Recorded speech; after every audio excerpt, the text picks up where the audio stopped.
puro mo idamay. RPU SPAC is that, the RPU SPAC says simply that when there's a declared war, ang declare ng war nga kayo man ang gustong pumasok dyan. China is claiming it. You are insisting that it is now an international sea, while the arbitral says it is ours, entitlements.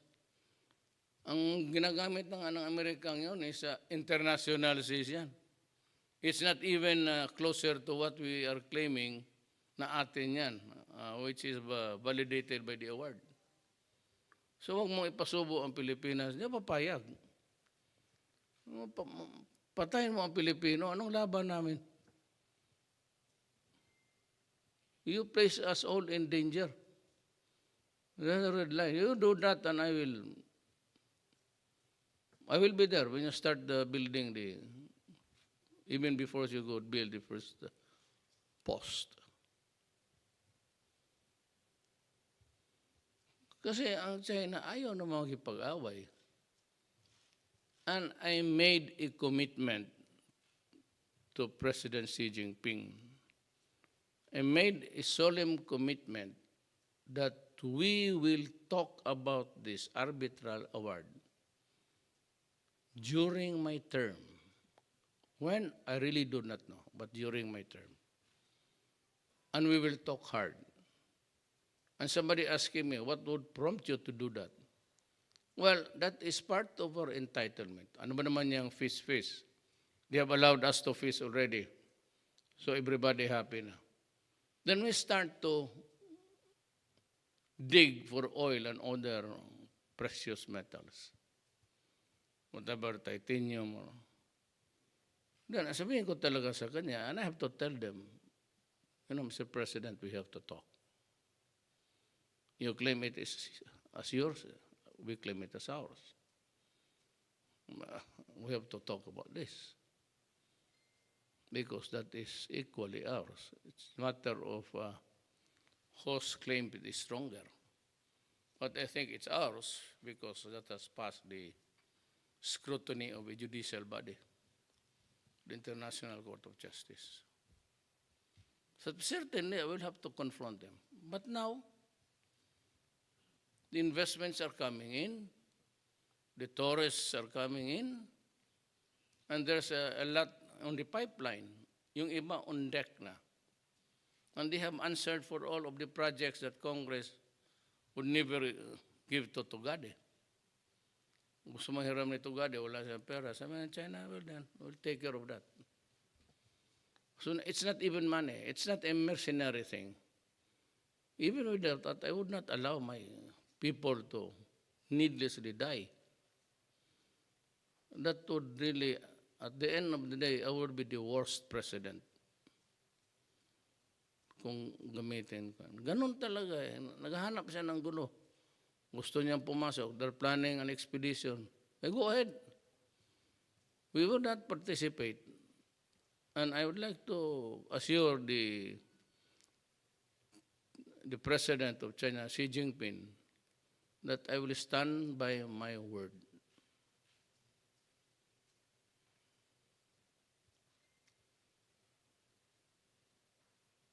Now, I leave it to the police to take care of some. There's a lot of resurgence, kidnapping, hold-ups. Nakatutok dito sa droga, yung iba namang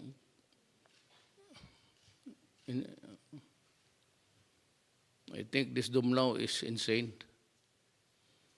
In the first place, bagay naging abogado yan. Ulol na. Guy, you must remember, there's a 5 million. Surrender within 24 hours. Place yourself at the disposal of the police. Or as about 24 hours. That is the operative act. The 5 million shall be given to anybody who can bring him. Dalhin mo dyan sa harap nitong building na to. May gate dyan eh. Dead, that would be okay. Alive, okay na rin. 5 billion, I will give it to you. Cash. Bakit malaki? Eh putang ina mo, sinira mo yung pulis, sinira mo pa yung, pati yung the way how you killed the Koreano. Cremated them and flushed his ashes down the toilet drain. As of now, sir, nasa custody na nato. Hindi na siya mahawa. Custody, nasa custody na to, wala na siya sa luwas. Okay, hidom now? Tapos magkupirit na sa tuwa ni nagkumpisa na tanan, gihatag na niya, tanan na yung buwan sa krimen. Tapos di na siya mahawa, nagpa-custody na. Latest story, yung mapaka-custody na. Mabuti, Dumlaw. Abogado ka pa naman. Sayang, mabiyuda yung asawa mo, pati yung anak mo walaan ng tatay. Pero sinabi ko, putang ina, papatayin talaga kita. Andoon sa pulis. At yung mga, ano na lang, assets, they were not really agents, they were characterized only by the word assets. Tag 1 million kayo.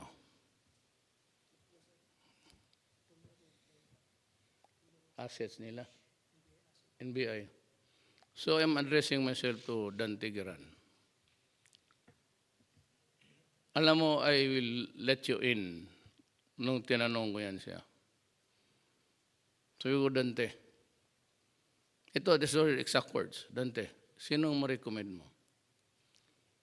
NBI director. Marami mga kami, sir. Pero ako na lang, sir. Oo. I expected that answer from you. Kasi ang tanong ko sa iyo, Dante, kaya mo bang pumatay ng ahente mo pag nagkasala? Ang sinagot mo sa akin, yes, sir. So, mangungulekta na ako sa guarantee mo. Assets ninyo yan. Alam ninyo kung saan. The worst is, kung hindi mo makuha yan, I might relieve you. Kasi kayo yung mag-asset-asset dyan, tapos ito maputang ina yun ang maging kriminal.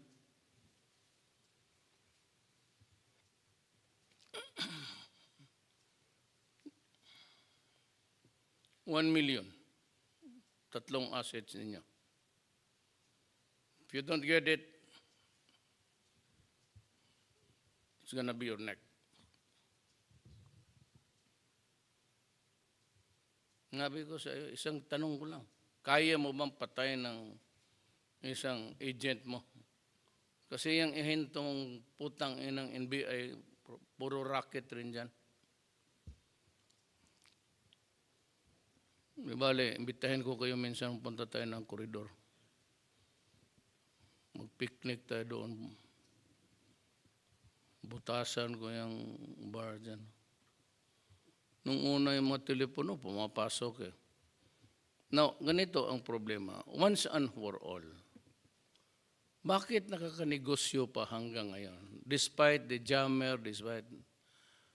Ang negosyo ngayon is in the provinces also, Chinese and others who are detained or in prison by final judgment. Sila pa yung nakakontak sa labas. Well, sa bagay, we took care of the problem of the big ones. But bakit hanggang ngayon nakakano? So kayong mga warden, I will ask an audit team from PDEA, 1 or 2 lang yan. Pag may nakita sila mga cellphone sa mga presuhan, you are out. I will charge you for the dereliction of duty because the Shabu trade is being continued because ganito nangyari. Pagka may preso tapos may cellphone, yung BJMP head dyan, regional head, pati yung local warden will have to go. Dereliction of duty, that is a criminal offense. But administrative law, I will summarily dismiss ka. So, ganun ho. Next time, do not start to crucify me. Hindi kayo. Yung mga bright dito na yung mga halimaw sa press. You know, ang krimen naman is not, the solution is not an instant coffee. Pag-aralan ko pa. Ngayon na, nandyan na pala lahat. So binitawan ko na. But give me time to investigate. Wala mo to propute to condemn. Tapos paalasin ko si Bato. What good will it do to the police to remove Bato, be? If there are still these calawags and criminals inside Krami, they will continue with or without Bato. Kaya mga pulis, kayo talaga ang pinaka-corrupt. That's why I said when I got elected, corrupt to the core kayo. It's in your system because kayo lang kasi ang nakakapagpasyal outside, given the power to enforce the law and to arrest persons. Ginamit ninyo yan sa kalukuhan. Kasi kayong mga pulis, hindi lahat, it's almost about 40% of you guys, are really nasanay sa corruption. Even the graduates of PNPA, mga second lieutenant or first yan, pag-graduate niyan, maghanap ng assignment kung saan yung may pera.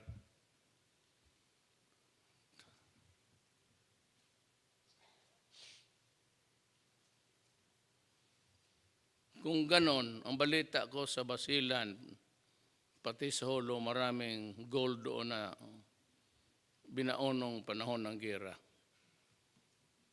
I-assign ko kayo doon. Ganito yan. Alam ko sekreto ninyo. Tagal ako mayor. Kayo pag nademanda, nakapatay, nag-hold up, ganon. You disappear. Tungkol ninyo kung lukuhin. You disappear. Tapos bantayan ninyo yung kaso. If the witness in the meantime died or loses interest and napapasupi na hindi man dumadating, ang style ninyo is to go to court with your lawyer. At there and then they would say, Your Honor, we have surrendered because we fully agree in the criminal justice system. Magpapilip yung abogado ninyo. Niwala ka, piskal ako, narinig ko na araw-araw yung ganon. Tapos, ang witness, either yung process server, hindi tanong ng judge yan. Your Honor, we cannot locate him. Bayaran lang niya yung process server. Yes, Your Honor, napunta ako. Cannot be located o satan. Baski nandiyan pa. Then walang alam, sabihin niyo, surrender ako, sir. I demand a speedy trial. Pag sa next month, speedy trial, Your Honor. I want, i-corrupt rin yung judge. O sige. Dawalawang hearing, walang complainant, ang fiscal tutula. Magpagalit-galit ang judge, dismiss the case. Gawin ninyo, maghanap kayo ng pera, 1 or 2 or 300. Pupunta kayo doon sa Krami uli, doon sa C1 contact ninyo. Nabibili ninyo yung opisyal ninyo. Magbigay lang kayo ng mga 200,000, reinstated ka. Tapos kasi acquittal, because the dismissal of a criminal case in court for want of witnesses sa prosecution, a dismissal on that ground is with jeopardy. Hindi na may refile yan. Yan ang gawin ninyo. Tapos balik kay serbisyo. So, matrabaho ito bato,